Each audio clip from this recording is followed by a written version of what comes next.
Hello and welcome to another revision video. This time we're going to be focusing in on the paper one case studies. Now you can see there are three sections, section A, B and C, which cover the challenges of natural hazards, the living world and finally coasts and rivers. Now for each section there are a number of case studies that could form 6 or 9 mark questions, but also these case studies will give you loads and loads of information that you can also use for the 1, 2 and 4 mark questions as well. So please do try and get these in as examples as much as possible in the exam, but it is really, really important that we know information about them as well. As usual with this video, please do make notes and pause where you see fit to make some notes, to revise, to test yourself on these case studies. You have also been handed out a booklet in class that details all this information as a printout as well. So the first case study is looking at an earthquake event in areas of contrasting wealth. Now, the two places we have chosen are Italy, which is the L'Aquila 2009, and Nepal 2015 earthquake. And as you can see, Nepal is significantly less developed than Italy is. There's a much lower GNI, and their human development index is significantly lower as well. And this means that in Nepal, they'll have a less formal education, healthcare, and general services available to them. Now, the L'Aquila 2009 earthquake in Italy was actually formed as the oceanic, denser African plate is subducted beneath the continental Eurasian plate. So this is a destructive plate margin. And as those two plates are subducting and rubbing towards each other, friction and a buildup of stress is created, which created this earthquake. The magnitude in L'Aquila was a 6.3, but had a very, very shallow focus. Now, the focus is the point in the Earth's crust where the earthquake actually occurs. And if we've got a shallow focus, that means usually the effects are going to be greater at the epicenter. That's the point directly above the focus on the land surface. Now, a 6.3 is a large scale earthquake, enough to have large scale effects, but it's not a mega event. If we compare it to Nepal in a minute or two, or we even compare it to the 9 magnitude earthquake that hit Japan in 2011, this is not a massively high strength earthquake. Nevertheless, it did have some significant primary effects. So the primary effects of a hazard are the things that happen right away. With the initial earthquake shaking from those shock waves that are released by the earthquake, what happens? Well, the buildings collapsed, killing 306 people, injuring 1,500, and 40,000 were made homeless. It damaged between 3 and 11,000 buildings and also caused a whopping £1.1 billion worth of damage. Now, there's an old saying that earthquakes don't kill people, buildings do. And in this case, that initial shockwave, that initial shaking created by the earthquake had quite significant social, which is people dying, and economic, which is the financial damage effects on L'Aquila. But unfortunately, it was not just the short term primary effects that had a major impact. The aftershocks also caused landslides and mudslides to burst water pipe supplies near the town of Pagina. And long term, people actually left the area as a result of this earthquake. The number of university students has decreased, tourism has reduced, and young people have migrated elsewhere. And the lack of housing for all residents meant that house prices and rents increased. So, after the initial primary effects, the long term effects tend to be a lot more economic focused, where even though we've recovered from that initial earthquake, months or even years later, we can still feel the effects of them, which would be a secondary effect. Nepal, in contrast, is actually formed at a collision plate margin, and that's where two continental plates move towards each other, cause crustal fracturing, and that crustal fracturing can release shock waves. Now, the magnitude of Nepal was significantly higher. So we do have to take this with a pinch of salt in the sense that even though the effects were worse in Nepal because of development, actually the magnitude was far greater as well. So what were the effects? Well, in comparison, 8,800 people were killed, up to 3 million homeless, £5 billion worth of damage, widespread destruction of buildings and infrastructure. Now, the effects here were clearly worse. The social effects are worse with death, injury, and homelessness, but also the economic impact as well. I'm going to go a step further with this one. £5 billion for Nepal is a lot more than £5 billion would be for Italy, which is a HIC. So that percentage of their GDP, up to 20%, is about a fifth of their GDP being used just on one earthquake. That is a huge proportion that's going to impact them for years to come. And similar to L'Aquila, we also had some secondary effects. Now, the key things here were the avalanches on Mount Everest killed 19 people. Communities were cut off by landslides, which actually made the relief efforts worse. And there were some cases of cholera, which is a disease that was outbreak after the landslides. Similar to L'Aquila, it's not on this slide here, but similar to L'Aquila, there were also significant tourist reductions as well. So, in the exam, if you are asked to outline the primary or secondary effects of earthquakes, you can absolutely reference these ones here, or the causes as well. But if it's a 6 or 9 mark question, we also need a little bit of evaluation here as well. So, both plates cause strong earthquakes, which are both difficult to predict. We know these places are earthquake prone, we do not know when they're going to occur. Nepal had a significantly higher magnitude. This suggests that it is not just development that influences the scale of a disaster. Why were the effects in Nepal worse? Well, they have a lot fewer building codes and requirements. In this country and in many HICs, you need planning permission to build. You need your building to meet certain codes and laws to make sure they are safe. In Nepal, this was limited. They also had less preparation as well, less emergency services, poorer quality infrastructure, more prone to collapse and destruction. And secondly, I would usually argue that the primary effects of any hazard are worse than the secondary effects because ultimately they are what trigger those secondary effects. However, how can secondary effects be worse? Well, they can actually slow or even stop the response. They can have longer lasting economic challenges, and people are still recovering from the initial effects, so they're actually more vulnerable. If you've just been hit by a major event and then you've got secondary landslides or cholera or avalanches, you are very, very vulnerable to those. And again, it's up to you to decide which one of those two things you think would be more significant and why. Now, the second thing they could ask you about is the responses to these earthquakes. Now, the idea of a response is, well, okay, we've had this major earthquake event. How are we going to fix it? How are we going to get our country back to normality? Now, the very first thing any country needs to do in a hazard event is an immediate response. The first hours, minutes, or even seconds after that earthquake occurring, what is going to be happening?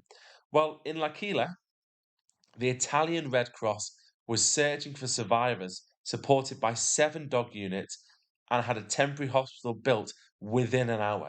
That is massive for reducing the initial deaths and injuries. If we go back to this stat here, that might be why only 306 people were killed, because this initial response was so strong. But long term, we also have to take our time to recover from the economic impacts as well. So, residents did not have to pay taxes the year later. Why is that a good thing? Well, they could focus their income on repairing their buildings, repairing their houses. Students were given free public transport discounts and were exempt from university fees for 3 years. Again, this is all about giving people the financial freedom to repair the local economy, to encourage people to stay, and to reduce those impacts we saw earlier. In Nepal, a similar thing happened, but unfortunately, it was far, far slower. International search and rescue teams rescued 16 people. These have had to come in from around the world. They would have taken significantly longer, hours or even days after the event compared to the Italian Red Cross. People were provided food kits for 8,000 people, and the aid included helicopters for search and rescue to help with the mountainous terrain. Now, unfortunately for Nepal, because it is a mountain region surrounded by the Himalayas, it was really, really hard to get to, very challenging to access. And as a result of that, the response was really, really slow. Long term, what did they do? Well, they repaired most of the roads and landslides by the end of 2015, and they also introduced a new disaster risk reduction policy to improve future resilience. So they introduced new building codes, they introduced new regulations so that next time this wouldn't happen in the future. So, to go about that evaluation, then why was the immediate response worse in Nepal? Well, it was mountainous, so difficult to access. Nepal was reliant on international aid, which came slower, and Nepal was also hindered by poverty and did not have specialist services like the Italian Red Cross. Okay? Now, second case study is looking at tropical storms. Now, tropical storms can only form in regions with 27 degrees C ocean temperature or higher. They form when extreme low pressure creates a series of thunderstorms which join to create a superstorm that begins to spin due to the Coriolis effect on the Earth's uh, core. Now, Typhoon Haiyan hit a country called the Philippines on November of 2013, and it was one of the strongest tropical storms ever recorded. 313 kilometers an hour winds, category 5 superstorm. Now, similar to an earthquake, these can have effects and responses. So, primary effects then. Well, Late and Tacloban experienced a 5-meter storm surge and 400 millimeters of rainfall flooded an area of up to 1 kilometers inland. So when a storm occurs, the extreme low pressure almost sucks up the ocean level to raise it during the storm. Then, with the really strong winds, they blow that storm surge inland, causing severe coastal flooding. 6,190 people died from a combination of the flooding, the high winds, and the building collapse. You can see in the picture on the top right there what I'm talking about here. 4.1 million people were made homeless, 1.1 million crops destroyed, and huge damage to infrastructure. Secondary effects, then, well, they're a little bit harder to kind of determine. But 8 people actually died in stampedes for food supplies after this effect. Seawater, chemicals, and sewage contaminated surface and groundwater, and an oil tanker ran aground, which then caused an oil leak contaminating fishing waters. So, because of these primary effects, we also had things occurring well after the initial storm had even finished, including oil spills, survivors killing themselves, sorry, getting killed looking for food, etc. And again, which one is worse? Well, I would always argue here that the primary effects are the largest impact. Um, the secondary effects did make the response harder, which meant that the death rate rose significantly. But if it wasn't for those huge primary winds and storm surges, the secondary effects don't happen in this case. How did they respond? Well, unlike earthquakes, we can predict typhoons and hurricanes, and 800,000 people were actually evacuated um, following a televised warning. So a huge number of people were evacuated, and if that had not had happened, the 6,190 deaths would have been significantly higher. So that evacuation was absolutely key. Could they have evacuated more? Maybe. If they've got better systems in place, better early warning systems, they could have done better there. But still, that is a key point. People actually found refuge in a stadium in Tacloban. 90% of Tacloban city was destroyed, and the people that refuged in the stadium, a lot of them also died as well because the stadium itself was flooded. And a huge £1.5 billion of foreign aid was pledged for things like survival kits for food, water, medicine in that initial few days following the event.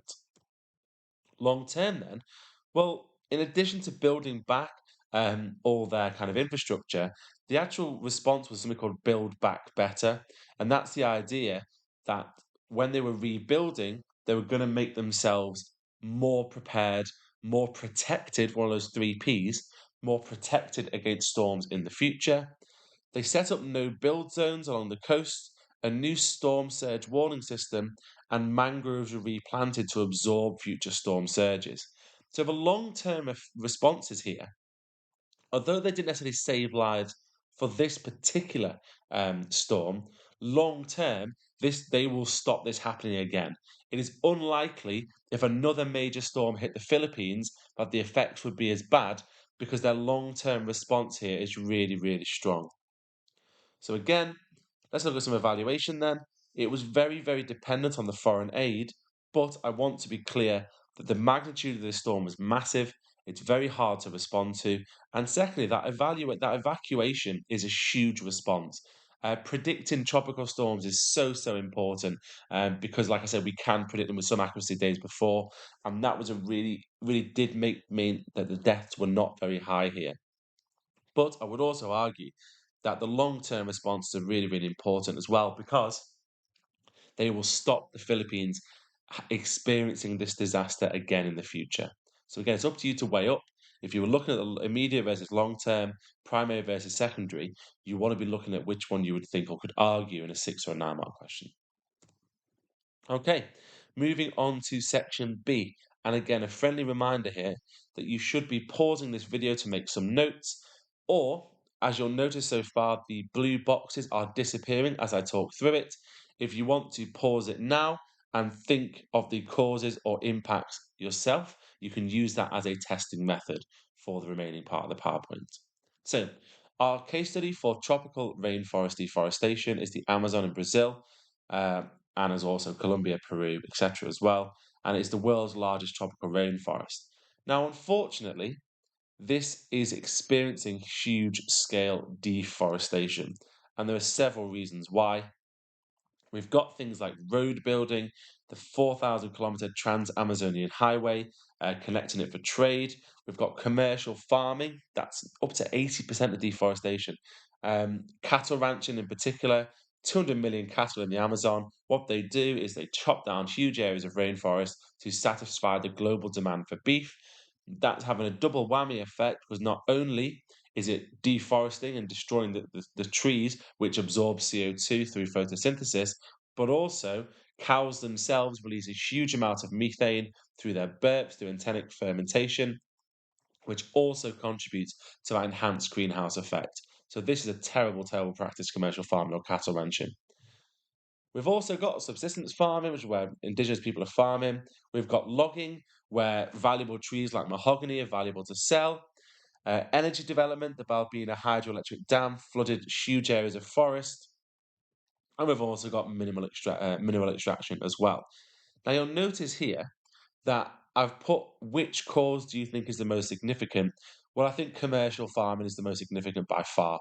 That double whammy effect of the deforestation paired with the impacts of cattle on the environment is huge.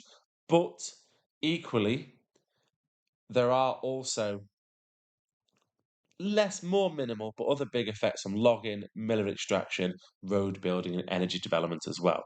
And again, 6 or 9 mark question, you'd want to be talking about these causes of deforestation, but you want to have in your back pocket which one you think is the most significant.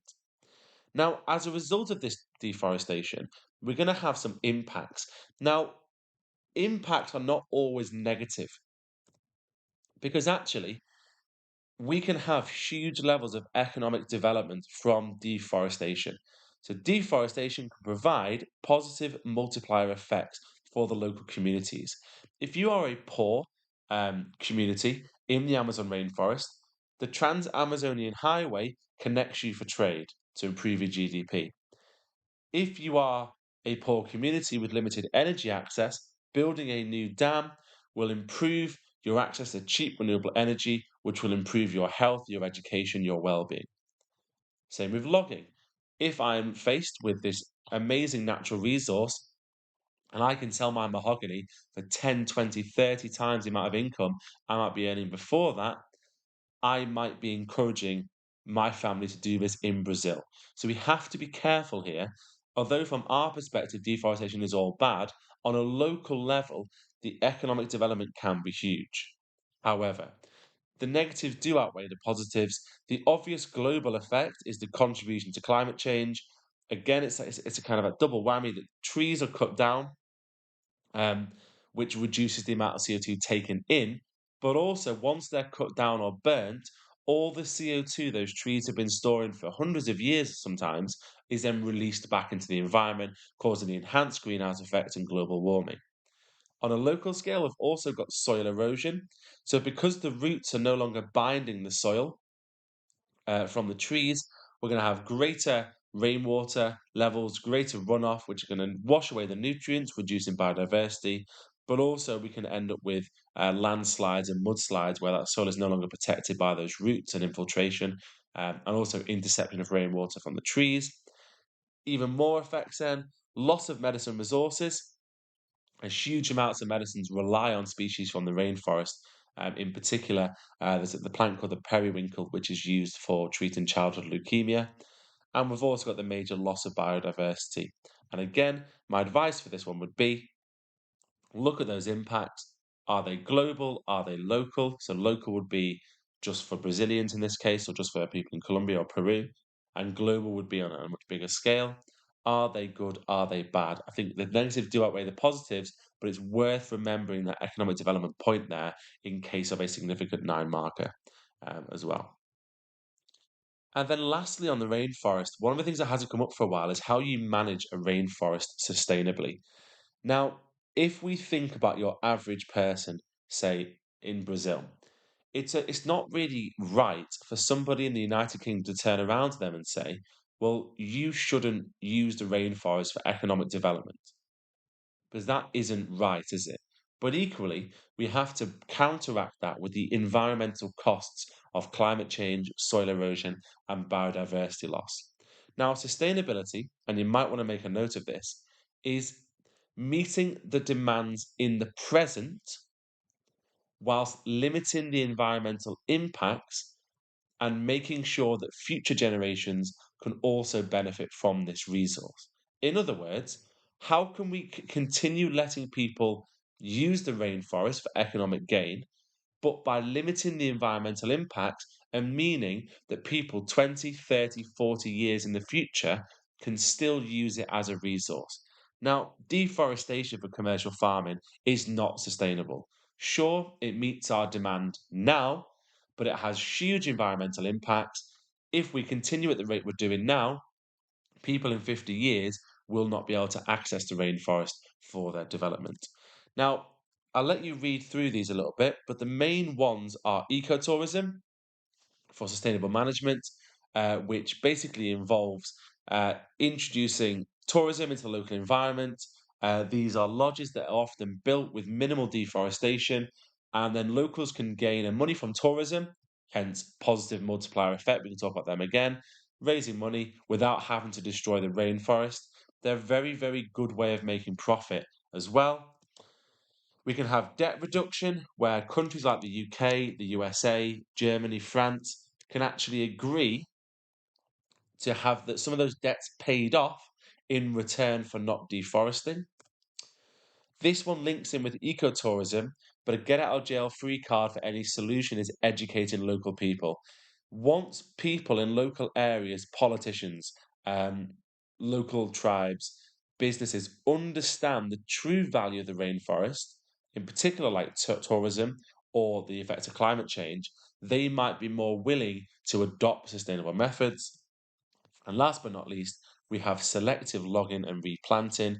In this case, that's where rather than chopping down the entire area, which is called clear felling, we only mark certain trees to be chopped down.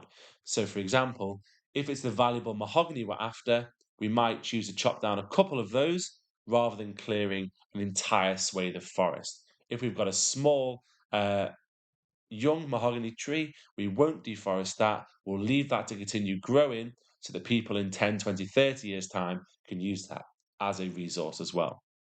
And if you combine all these things, this allows economic development without having to necessarily deforest the rainforest, as we have seen previously. Awesome. And then the second case that could come up is the Western Desert in the USA. Now, this is your example of a hot desert. Now, the Western Desert has quite a low population density, with the majority of its inhabitants living in places like Las Vegas, Phoenix, and Arizona as well. Now, in the hot desert, the main supply issue would be water supply. Shouldn't be much of a surprise because Precipitation levels in the Western Desert are really low, at around 55 millimeters per year, and evaporation rates are significantly high. To meet demand, the Hoover Dam was constructed, but this is a key challenge because without water, the development of mining, farming, and even tourism in places like Las Vegas would be very, very difficult. And also, there are associated health issues related to water shortages. Inaccessibility is another problem. Many roads are unpaved. Access to the Western Desert is often limited to major cities. Why is this an issue? Well, it can lead to a greater difference between the rich and poor. Remember, when we're talking about things in geography, it's too basic to just suggest that everyone in America is wealthy. There are still inequalities. So some can access the benefits of a desert, but not all. And finally, we have these extreme temperatures. Hot deserts temperatures can reach 30, 49, even 50 degrees C, making agriculture difficult. And extreme temperature can also lead to water shortages as well.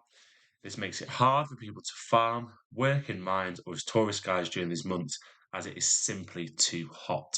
And again, if we were assessing these, I would probably argue that it is extreme temperatures that are the biggest issue because they can also lead to issues with water and inaccessibility.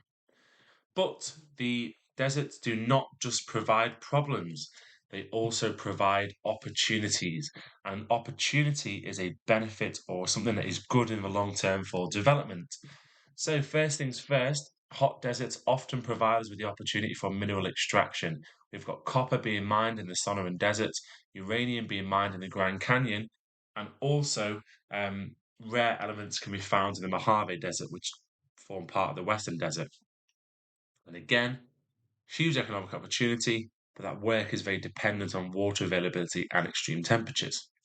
In terms of energy, it's no surprise that solar energy is being produced to power over 100,000 homes in this desert, and there is massive potential for the generation of solar energy. We've had dams constructed on Lake Mead to produce hydroelectric power, and there are also large oil reserves as well being extracted from the land. Most deserts are former oceans, so you do tend to find oil deposits are high in desert regions. And again, there are clear opportunities here for green energy and the subsequent benefits of the climate, but also there are high paying job opportunities as well, which can lead to positive multiplier effects and greater development for the environment. And finally, tourism is a significant industry in the Western Desert. Many tourists visit attractions such as Grand Canyon, and Las Vegas itself attracts over 31 million visitors each year. This is a really big economic opportunity, but not all people benefit from this. We have to be clear here. It's only in the cities which are accessible. I would not say that the majority of people in the area do benefit from this. And then lastly, as strange as this might sound, we do have farming opportunities as well. Um, Tends to be commercial farming, but it is heavily reliant on water availability in the long term. And again, I would be making some notes here on the different opportunities. I'd definitely focus on at least two as a concept. Finally, moving on to the coasts and river section of this exam. Now, weirdly, unlike section A and B, these aren't main case studies and they will only form small extra snippets of information for you, but nevertheless, they're worth looking at. And this diagram here is actually showing the Holderness coastline. I can tell it's the Holderness coastline because I've got my Flamborough Head, which is a large chalk headland in the north of the area. I've also got the Spurn Point and the Humber Estuary as well um, on this area. Now, the reason why we've chosen the Holderness coastline as a case study is you can see by this light blue line here that it has had significant rates of erosion over the past, well, in its entire history, really. You can see the previous Roman coastline. We've had loads of lost towns, and now modern day Mappleton, Hornsea, and Bridlington are all threatened with coastal erosion. So, why is there so much erosion on the Holderness coastline? Well, firstly, it's this soft boulder clay, which is very not very resistant to erosion, and so subsequently can have some quite clear issues associated with that. The Humber estuary is formed via river deposition, linked with the high and low tides. We've got Spurn Head down here is a picture of it, a depositional landform. And we've also got some strong prevailing winds from the North Sea. If you look at the direction of the prevailing wind, we know longshore drift will occur south of this coastline here, but it also creates quite strong destructive waves as well further up. If we're doing some kind of more holistic revision here, in Flamborough Head, where we have differential erosion, we get headlands and bays. But within the headland, where small cracks are occurring, we are then going to have cave, arch, stack, and stump formation forming due to hydraulic action in those areas. Now, the people in the Holderness are not going to sit back and let this happen. We know that this area needs coastal management. The cliffs are made from less resistant boulder clay. They also slump when they're wet as well. So it's not just marine erosion that is impacting the Holderness coastline, it is also something called a subaerial process, which is mass movement, cliff collapse, but also freeze-thaw weathering, biological weathering, and chemical weathering as well. It has really quite naturally narrow beaches that give less protection to the coast. They don't reduce the power of the waves, and they have those powerful waves from the North Sea as well. So what they tried to do, well, in Bridlington, they've built a 4.7 kilometre seawall. They've built groins to try and make the beach wider. Remember, groins actually, how they work, if you look at the diagram here, a groin is built out and it actually traps the sediment from longshore drift. In other words, the sediments stay within this beach area here, not moving downwards. What that results in essentially is the beach being built up and having more coastal protection. And they've also built groins around Spurn Head and rock armour as well to try and protect that spit. Well, the sea defences have slowed erosion for some areas, but not all have benefited. There has been an increase in erosion at Great Caldron because of the groins being used in Mappleton. The coastal system is very, very sensitive. If we protect one area of the coastline, somewhere else may have increased erosion rates. There are also quite a lot of conflict between residents about where defences should be located. Sea defences can negatively impact tourism and reduce the amount of money coming into the area. However, conversely to that, you could argue that tourism could really benefit the area by building up the beach with groins, by protecting it with a seawall, protecting visitors, etc. as well. So quite a lot of potential for conflict over who pays for those coastline defences and also which areas are benefited most, because you'd be quite annoyed if you were located in Great Cowden if you didn't get coastal defences and your erosion rates were higher. And then our final case study is looking at the River Tees. Um, well, second to last case study rather. Now, the River Tees is a pretty normal river. It occurs in the north of England, the northeast of England. It starts at Cross Fell, and as it flows down, eventually through the middle course past Middlesbrough and ends into the North Sea. Now, you can see here a cross section of the river from the upper V-shaped valley down to the kind of meandering rivers of the middle course, and finally the really fluent, long lower course of the river as well. Now, along this river, we have several very key features. We have high force waterfall. And if you remember, waterfalls occur from differential erosion. There is undercutting of the softer rock underneath, so the underlying limestone has eroded faster than this more resistant dolerite on top. As it gets undercut and undercut and undercut by hydraulic action, abrasion, attrition, solution, eventually this collapses on top, and over time, we have seen this gorge form as well around High Force Waterfall. Around Barnard Castle, which is where Dominic Cummings went to get his eyes tested, whatever it was, during COVID, we have meanders. And then finally, in the lower course and Newsham, we have these levees, these kind of raised banks on the side here. And they were formed by the constant flooding of the banks of the river, essentially, along those courses. And as they flood, they deposit sediments and it builds up. And then the last case to look at then is some coastal management. Now I'm going to link this in with our extreme weather case study, which is the Somerset Levels floods. Now Somerset is a quite strange location because a vast majority of Somerset is actually really low-lying land. So really low-lying and very, very prone to flooding. They have high rainfall events, and 18% of Somerset lies below the average tide level. Now, flooding goes back for hundreds of years in these areas, but in particular, we saw in 2014 um, areas within the River Parrett catchment area had significant amounts of flooding. That was also because of the fact there was a huge precipitation event. There's been huge urbanisation as well, and those human and physical factors combine to flood in the Somerset area.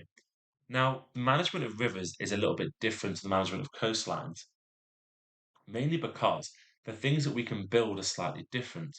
Now, we can build embankments, which are similar to seawalls on either side of the river, or we can do soft engineering, such as afforestation, which increases rainwater interception and reduces the amount of water flowing into the river, reducing the channel from overflowing. But in the River Parrett, they've actually built the Bridgewater Tidal Barrier Scheme, and it's really quite a clever idea. But during a flood event, they can actually close the gates across the river to stop storm surges at high tide. Now, what this does is it means that when we have these huge storm events, we are not having the combination of coastal and river flooding. It cost £128 million to protect 11,000 homes, um, and they also looked at improving the existing embankments as well. So you can see the little walls here. They're actually man-made, built. They're like basically man-made levees, and what they do is they make the river channel higher, so the river could rise quite significantly here and still not flood the areas around it for that. They also dredged about 8 kilometres of the river. So they removed the sand and sediment from the bottom of the river over about 8 kilometres to improve the channel flow and mean that there was an increased amount of discharge in those rivers. What were the effects of this? Well, what it does is it means that raised roads can stay open, aiding community and emergency services. We did protect business, so there's less economic loss. Houses retained or even increased in value as they were at less risk from flooding, but that large cost is slightly unsustainable. I'm not convinced they could completely build a £128 million project that consistently. Environmentally, there's normally some issues from environmentalists about this sort of project, but they have tried to solve them. New, e- New eel and fish passes will be installed out of the 12 sites upstream in the rivers Paris and Ton, preventing those negative impacts from occurring. Okay, so just to flag back then, as a reminder, what my advice would be, now you've watched this video, is to go back through it and make notes or test yourself at any key stage. You can test yourself by looking at this screen, reversing back, and then testing yourself as I reveal the answers as we go through. And additionally, as well, a reminder that for section A and section B, these will likely form these 6 and 9 mark questions to be based around these case studies. However, you can use them wherever relevant. So if you are answering a question about prediction being important, or some of the three Ps for affecting earthquakes or volcanoes or hurricanes, you could bring in the fact that 800,000 people were evacuated during Typhoon Haiyan, which meant that the death rates were significantly reduced. So you can always bring this information in, and the best way in those Peel paragraphs, point, evidence, explain, link, it's the evidence that is being used from the case studies here. So any Peel paragraph, use a place, use a fact, use a figure to get that evidence in. Thank you for watching, and as always, feel free to rewatch or have a look at any of the other videos as well in this series before the exam.